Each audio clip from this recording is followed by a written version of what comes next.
Hi, this is Mayur Bharath, Vice President for Global Partner Ecosystems at Aruba. If you are wanting to learn how to embrace change and navigate through disruption as a leader, then listen to the Leadership is Changing podcast with my good friend Dennis Giannatsos. Welcome to Leadership is Changing.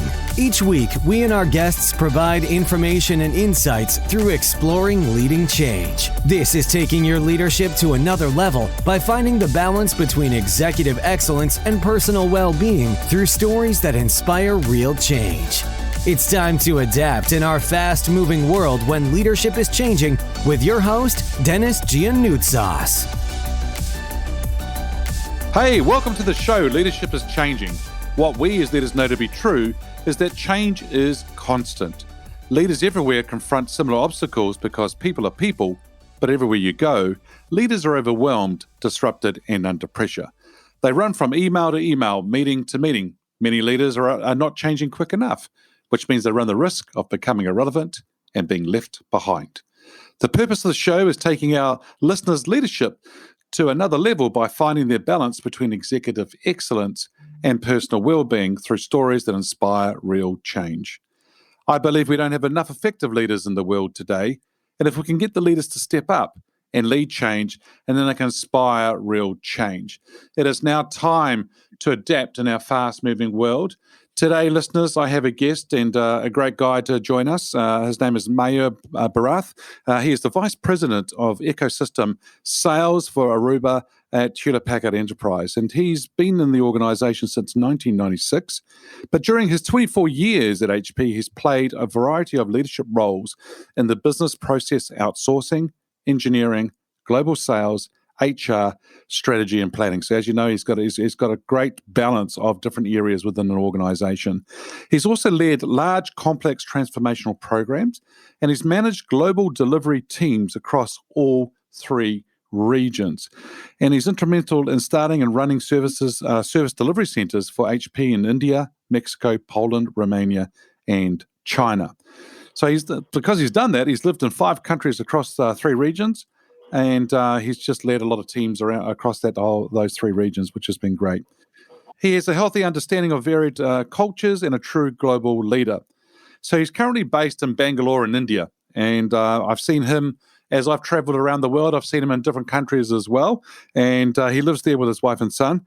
And he's an advisory member of the board for a non-profit organization in bringing affordable healthcare into India's rural segment. He's done an executive management program from Stanford University and also a bachelor's degree in engineering. Mayur, hey, welcome to the show today. Thanks, Dennis. Appreciate you having me on the show, and I'm truly excited to discuss leadership and helping all of your many members around the world who listen to your podcast. I'm looking forward to making a difference in their thinking around leadership and what's next in today's situation. Yeah, excellent. So I've given quite a bit of an introduction on you. Is there anything else in your background you might like to share? Nothing specific, Dennis. Thank you for that introduction again.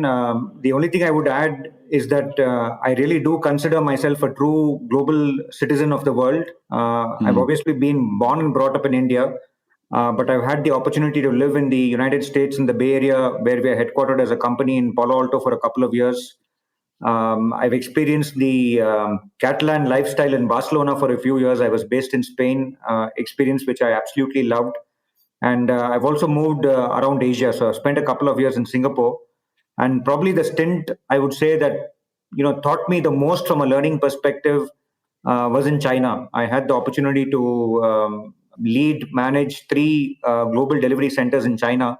And probably I would say out of my 24 years, if I was to pick out one experience that truly made a difference to me, was really working with our China team. And I think China gave me a very different learning experience compared to the Western countries.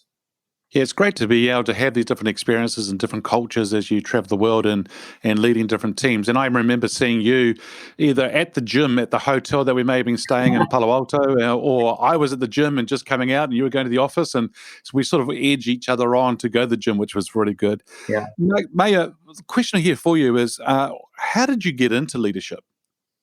I think that's a very interesting question, Dennis, because I truly believe that my journey into leadership was all because I had a manager, supervisor in Hewlett Packard who saw it worthwhile to take a risk with me when I was extremely young in the company. Actually, I was just finished 3 years in the company. It was not very often that somebody with 3 years of experience was given a people management responsibility, which in many ways, I think the transition from being an individual contributor to a people manager, however small that is, I think it's one of the most significant transitions that you can make. And I was fortunate that I had a manager who, despite what I believe now on hindsight was maybe not sufficient experience on my side at that point of time, she still took the risk and made me a people manager of a very small team. And that was basically my first foray into leadership because all of my team members were a lot more experienced than me. And India culturally, there is a lot of importance given to how many years of experience a candidate comes with.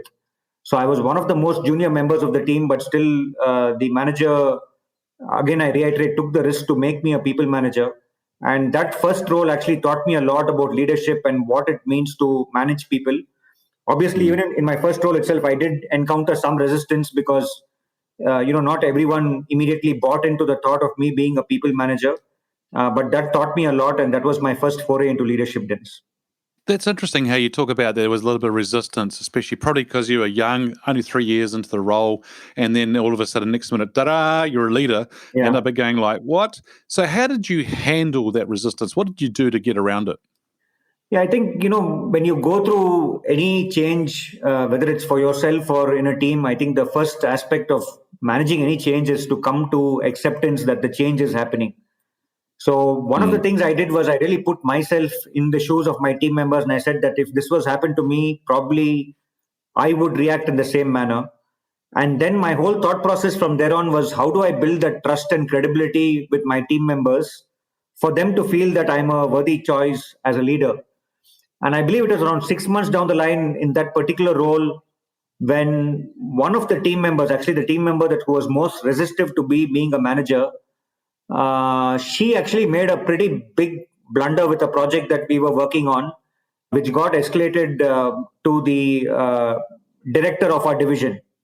And I clearly remember that this blunder came out by surprise on a call, and the person asked on the call that who has done this work? How could we have made such a big mistake? It was basically a Excel sheet error that had happened on a fairly large financial calculation, and I don't know what prompted me to do this again on hindsight, but instead of pointing to one of the team members, I said that it doesn't matter who did it. I am the manager of this team and I take accountability for the mistake. And even when I was pressed to a certain extent to tell who did it, I did not give up the name of the person. I just kept telling the director, saying, let's not get into that. You have given me the charter to manage this team and I take full accountability. I should have reviewed it before this reached you. And this lady, actually, after the call, she almost was on tears. She came and told me that I'm sorry I made this mistake, but I'm really full of admiration the way you stood up to me. And the fact that you took the bullet on my behalf shows me why you have got this role and position. So I think, that word kind of then spread around that there's a guy who can rely on. He's not going to let his team down. And that was how I went about building trust and respect with the team. Fantastic. So knowing that a leader has your back, and just the beautiful story that you shared there in relation to some resistance, and that was probably one of the ladies, there were the people in the team that were probably more resistant than others. And when it came for time, because the finger was about to be pointed, you chose not to do that, but also stood up as a leader and said, I take accountability because I'm the leader, and let's not get stuck in the weeds. Let's move forward. And I think, Mayur, that's a true sort of indication of the leader that you are, and well done in doing that. So that's fantastic. So good to see. Thanks, Dennis. Yeah, cool. Here's a question for you, and that is, who's your favorite leader? Now, this person can be alive or it can be from history. So who's your favorite leader and why? So, given the country I come from, Dennis, for a very long time, and I've read up a lot on this person. Gandhi has been a favorite leader of mine for the longest time. Obviously, growing up in India, we are all taught to respect and we learn a lot about Mahatma Gandhi. But it's only when you grow up and then you encounter situations of resistance, you encounter situations of anger, bitterness, you realize what a profound man he was to lead a country as diverse as India, which speaks around 80 different languages. People with various cultural backgrounds are there in India. To unite a country as diverse as India into a common vision goal, and you do that on top of this whole concept of non-violence that he had to get freedom from the British. Gandhi has been a long-standing leader, and I recently, and I really want to share this with all the viewers, Dennis, because I would say over the last 2 years, it's kind of had a profound impact on me as well. Through Hewlett Packard Enterprise, I was given a executive level coach around 2 years back, who coached me for around 6 months since I was getting ready for a larger global role within the organization. And he asked me the same question, and he said that going forward, what I want you to do, because I was giving him one or two examples of challenges I was encountering at work, and how do I overcome it. And he told me that every time you have a particular challenge, he asked me the same question: who's your role model? And I said, my role model is Gandhi. And he said that every time you have a challenge at work, I want you to think about what Gandhi would have done in this kind of situation. And initially, when the coach told me this, I laughed him off, like, how can you even expect me to rise to a level of mental thinking, foresight to a man like that in terms of what he would have done? I said, all I'm doing is I'm a corporate. I have sales targets. I run after it every quarter. I said, you can't expect me to rise to the level of what would Gandhi have done in that kind of situation.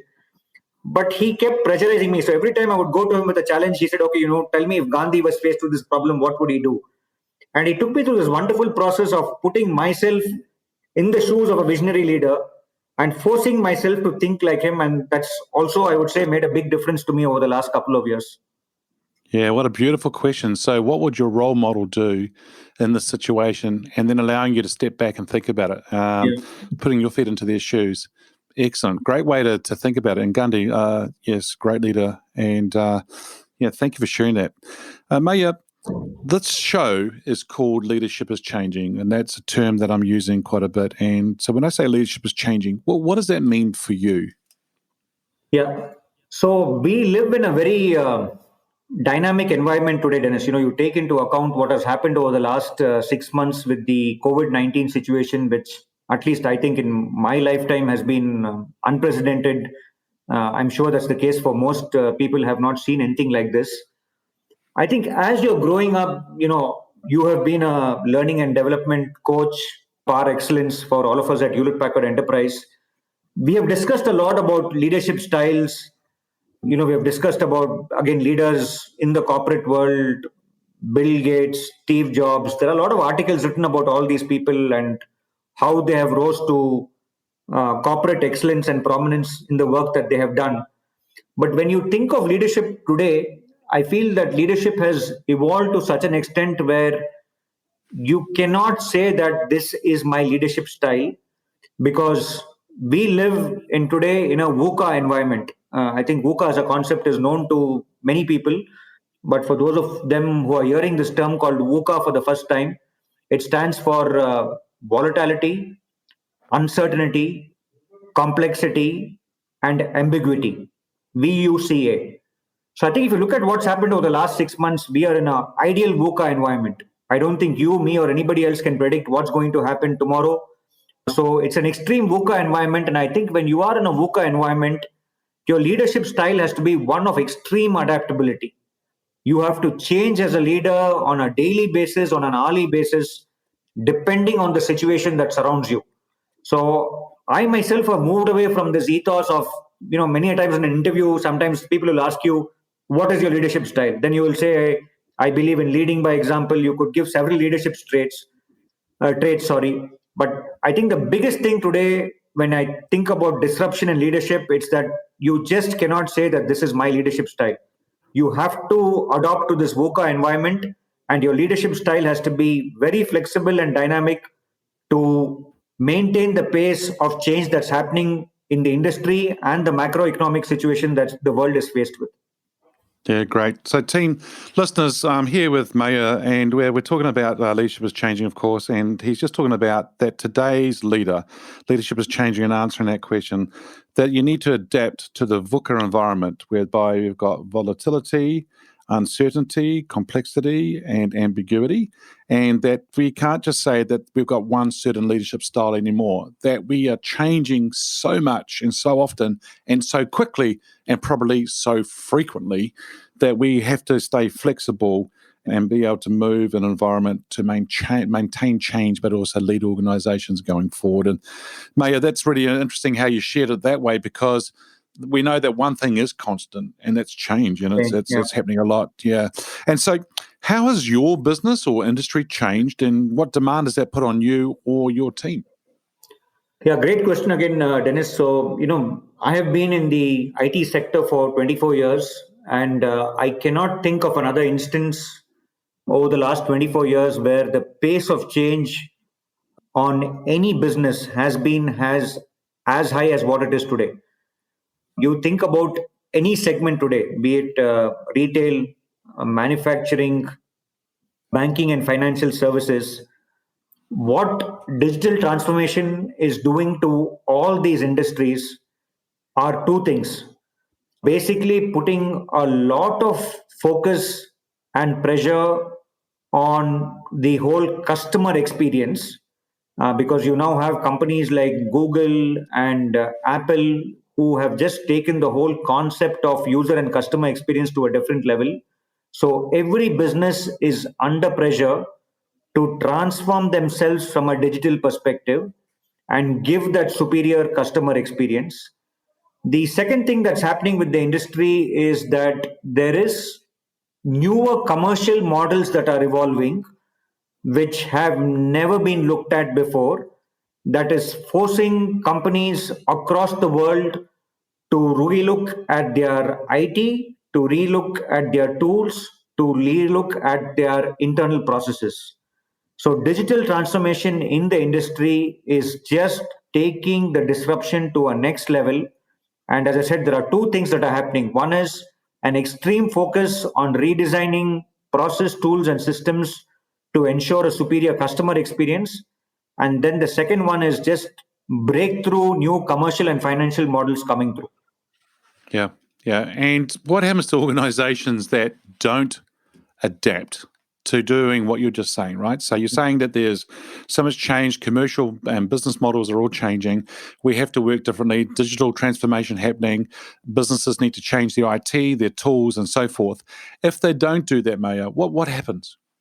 I think to use a old saying, and this may sound, a little bit too extreme, but I still believe, to quote Charles Darwin, and I think he said this maybe sometime in 1963, it's adapt or die. And, I don't want to use the word die, but to just put it out there, if a company does not adapt to this new age digital transformation and the overall superior customer experience that people are looking for, it's only a matter of time before they perish. So, just in 3 words, I will say it's about adapt or die. Yeah, and you and I have seen that in a lot of other organizations across the globe that haven't adapted, and they have perished, as you said. They've died, they've gone, and they're no longer. In fact, we don't even remember some of those brands. We don't even remember some of those brands, yeah. Yeah. In fact, I was seeing this very interesting picture of the top 20 Fortune companies. They have mapped it over every decade over the last 100 years. And none of the companies, I think maybe save two that existed 50 years back, today are in the top Fortune companies. So it's just amazing the pace at which changes happen in the industry. That's amazing. So only two remain of some of those Fortune companies over the last, that started 50 years ago, or were around 50 years ago. Yeah. Amazing. Yeah. Amazing. Hey, if there was one thing you could change in business as a leader today, what would that one thing be? There is such a big dearth today, Dennis, and I think the dearth has always been there, but today more so with the onset of some of the new age technologies, and I'll just mention a few. With robotics coming in, with artificial intelligence coming in a big way into most industries, I believe that the dearth for talent has become so high. If there's one thing I would like to change the way business leaders think, I believe that in the future, a lot of importance, and I know there are people there who might disagree with me, but I'm going to go out there and say it.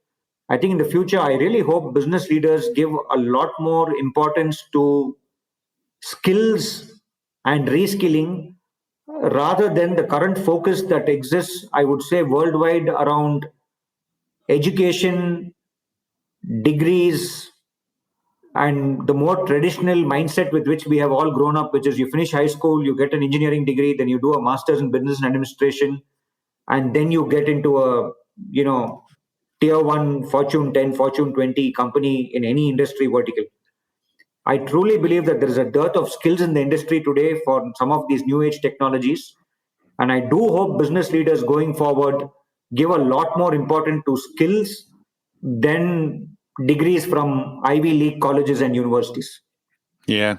So it doesn't matter how many letters you have behind your name or how many pieces of paper you have with the degree. I think what you're saying, Mayur, is the person's ability, along with their talent, the skills, and being able to do certain roles, bring that talent and that skill set to an organization and business is going to really help organizations move forward. Am I right in what you're saying? Yeah, you're right. So I'll just add on to that, Dennis. I think it's not only about having skills, it's about having the relevant skills to today's market of what's happening on digital transformation. Right. Yeah. And, maybe the Western universities have adapted, but I'll give a very simple example. In the current COVID times, I think the batch of 2020 is challenged, right? I mean, they're all passing out, many of them with full-fledged degrees, be it in, some STEM course, which is more relevant for IT organizations. But there aren't enough job offers out there in the market. So I decided to do some pro bono work in terms of just counseling the batch of 2020. And I've been doing this for the last 4 months, ever since this COVID started, helping, these youngsters adapt and, basically build some resilience in them. What I've noticed is even if I just take very simple programming, right? Today, if you look at what's happening with analytics, if you look at what's happening with artificial intelligence and robotics, one of the premier language skills that you need to learn is Python. But Python as a course is today not fully taught in most universities because it's new age. Maybe even the lecturers are not there to such an extent to teach the course. But that's what the industry or the organization wants. Right. So my whole point is, what's the point of you having a degree of some form if you don't know the current programming language? Aren't you just better off just learning this 3 or 4 languages that are very relevant? And I feel sad for some of these kids because they've spent a whole bunch of money on some institution. And I'm saying there's nothing wrong with that. A degree is a degree, it's of immense value. But if it's not relevant to current times, then you have to think about what skill sets you bring to the table, as I mentioned. Yeah, amazing. So that'd be great to see, to work with people around that and bring the right skill set, as you're saying, the relevant skill set to the table. And I think with the Python actual software or the programming language, as you say, bringing that in, and it's not being taught yet properly by all organizations or institutions. So it's a shame. I remember I learned, and I don't even think you know this, but I learned to do computer programming, and that's how I started my career. Okay, I didn't know. And COBOL, and I did that. And I worked for the bank for an organization servicing the banks that was bought out by EDS and then bought out by Hewlett Packard after that. And so when I did that, that's amazing. But do you know, today, 30 years later, those applications are still working, and for some of those systems, mainframe is not out, Dennis. Yeah, I know. But then we've got all this IP sitting there of these systems still need to be supported, but there's nobody there anymore, and it's hard. It's walked out the door. Yeah. So there's that side of the equation too, whereby you've got people who are not being taught the latest and greatest, and then you've got people who haven't learnt the old stuff but still stuck there. Yeah. Hey, so You sounds like you're doing some pro bono work with some graduates and people who are out there their careers early in their careers or studying and so forth. How has employees' expectations of leaders changed? How's their expectations of leaders changed? Yeah. So, I mean, from when, as you know, Dennis, I started off as a fresh hire straight out of university in Hewlett Packard company. If I look at the millennials coming out today, and, I just have to give all of the millennials, and, I've had, as I said, the pleasure of doing some pro bono work with them. First of all, I think all of the millennials are much more smarter than at least what I was at the age of 21, 22 at the time of passing out of university. Much more, I would say, socially conscious of what they want to do, which was very different when I was passing out. You just want to get into a good company. I'll be the first to admit that even I was stuck in the same rat race that many people were, which is go to a good educational institution, get a good degree, go and work for a good company. And then if opportunity presents itself, especially for people in India, move to the United States. But Right. today, when I speak to these millennials, I'm just surprised at the social consciousness that they want. So I'll give you an example. When I was talking to the first batch of millennials, and then the way I do it is I have a group session and then I do one-on-ones with them. One of the people I was talking to, he told me that, I was asking him what kind of institutions or companies are you looking at applying, and in his top 3 list of the kind of organization that he wanted to join, he had corporate social responsibility in there.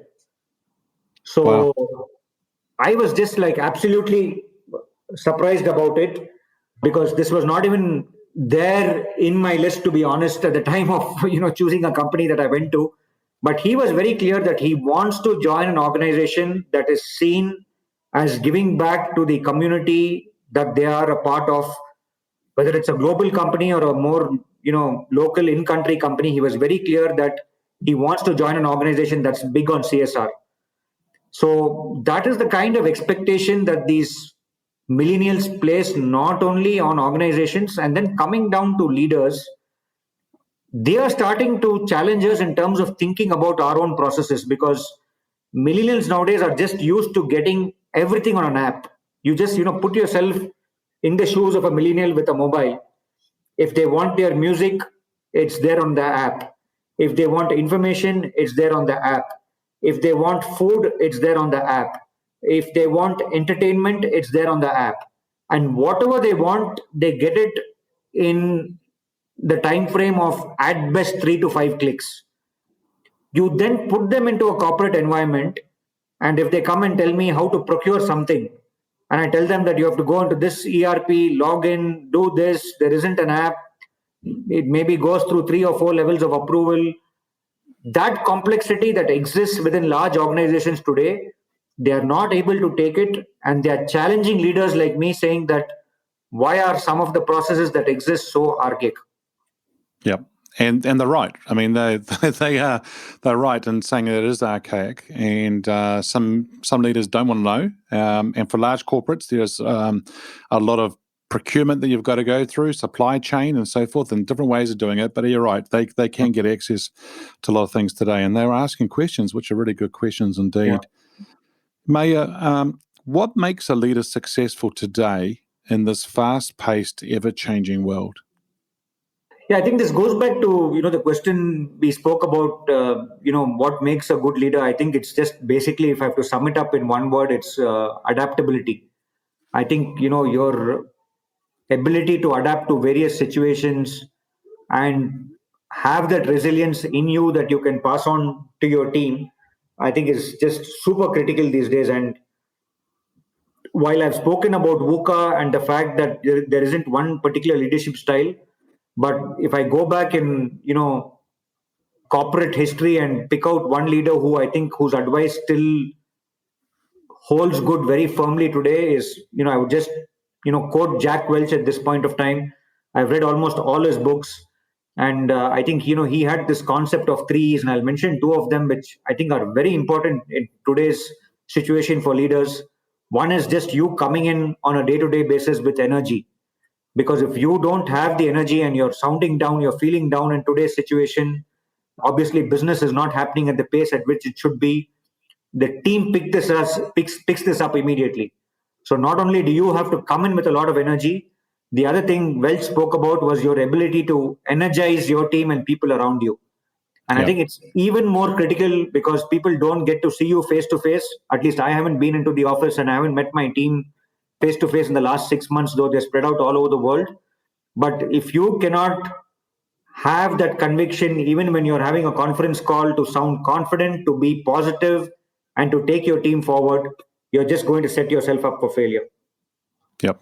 Yeah. Amazing. And so, as you say, they can actually read through it. They actually can see it and actually pick up, even from your tone of voice and so Absolutely. forth. And yeah, Absolutely. totally agree. When you talked before about being adaptable as a leader, and then you need to have resilience and you need to pass that on to your team. What do you mean by passing on resilience to your team? Can you give us an example of what you mean by that? Yeah, I think it's, accepting the fact that you're in a very challenging environment today. Because, I'll just take a sales situation also. First of all, the spend is not happening as per plan in many verticals. I mean, you think of what's happened in the retail industry over the last 6 months, right? All these leading retailers with large square feet of space where people just haven't walked into a mall or a shopping center in the last 6 months. Many of them are closing shop. They are embracing now online purchasing by a big way. Some of them were ready, some of them were not ready. But when an industry like retail is not spending to the extent it is, it's an important vertical for most leading IT companies. How do you then go and have that conversation with that customer to say that, hey, in this current environment, I can still help you grow your business. I can help you take out cost and still make you successful. So having that, just conviction and resilience to go and have that conversation with the customer, think out of the box and propose a solution in current times, I think is extremely critical for today's business leaders. Yeah. I might even add the word to that as well, Maya, of having the courage to go and do that too. Courage is an excellent word. Courage is a really good word, Dennis. Yeah. It requires a lot of resilience and courage to go and have that conversation with the customer, because he's basically thinking of, what do I do in this kind of situation? My sales have fallen by 40%. Where do I go next? And I think it's the absolute right word to have the courage to go and have that out of box conversation requires a lot of conviction. Yeah, no, good points. Very good points. Hey, Maya, just the final question here would be, if I was to get you to get your crystal ball out and start thinking about the future, where do you see leadership being in 5 years? So I honestly believe that leadership profile is going to get a lot more younger, Dennis. As I said, I'm very impressed with the thinking that the millennials bring to the table. I think you're going to see a whole new generation of leaders that come through over the next 5 years that are going to challenge everything that existed in any company over the last 25, 30 years. In fact, many companies like Hewlett Packard have started what they're calling now as reverse mentoring programs. And, I've had a reverse mentor myself. And the whole concept is that, you and I have done mentoring to a lot of people over the last 20, 25 years of being in corporate lives. But I actually had a reverse mentor for 3 years, which was a millennial who had just joined us, who kind of gave his perspective of what they look for when they join a company. So I think you're going to see this whole disruption coming in of this new generation of leaders who are going to come and tell us how things are to be run in an organization. And at that point of time, we are going to be the ones who have to adapt or die with this new generation of leaders coming through. Yeah, I agree. And I think you can see that even now in some countries and their actual political side. Your country is also a great example, actually. Yeah, many countries, right? I mean, they've got young leaders coming through in the political scene, and so that's one thing. But also, we're seeing it in corporates, and even think about entrepreneurs and startups and things like that. It's the young generation, younger leaders and that younger profile coming through for sure. And I think the reverse mentoring is a great example of what you just shared, right? So for our listeners, what Mayur has just shared there is that, he is a senior leader, an executive in the organization, a vice president, then is actually going to mentor one of the graduates coming through as as an example. But then that graduate will also reverse mentor him based on different things. As you said, one was around, what is a young person or a person coming in as a graduate looking for in an organization to join? What are they looking for in a leader to be led by that leader? And then also they have a lot more exposure and understanding to what Mayur was saying before, which is probably around they've got an app for this and an app for that, and they can do all sorts of things. It's that kind of thinking to help some of the leaders come into, be brought up to speed on what's actually available out there. So then we can have more of a wider vision, understanding, and ability to help others as well. Mayur, hey, thanks for joining us on the show today. If our listeners are wanting to get hold of you, where should they go? Yeah, I think the easiest place, Dennis, for them to go would be to contact me on LinkedIn. But at the same time, I'm a big believer of helping people to the extent I can, share my experience. I truly believe that if certain people had not taken risk with me in my career, I wouldn't have been where I am today. So contact me on LinkedIn, or if you want to email me, my email is there on LinkedIn. You can just reach out to me directly saying, heard you on Dennis's show, would like to have a quick chat with you. And I promise you will get a response within 24 hours. Awesome. Mayur, hey, great. Thank you for being on the show. It's been a pleasure having you here today. Thanks. Yes. Yeah, pleasure. Thank you. Hey, listeners, what we as leaders know to be true is that change is constant. Change is incredibly scary, especially with the unknown and the unfamiliar territory. It is time to adapt in our fast-moving world when leadership is changing. Look out for the episodes as they're being downloaded and or being released, and download them, listen to them, put a review, and also a rating. Feel free to share them with your network. The other thing is, if you have any feedback for me on the show, or you have a question for me to ask my guests, or if you have a question for me to ask in the freestyle session, which I have once a week called Ask Dennis, feel free to send me an email at dennis@leadingchangepartners.com. Hey, listeners, thanks for joining us today on the Leadership is Changing show. It's great to have you here. We'll be talking to you again soon. Bye for now.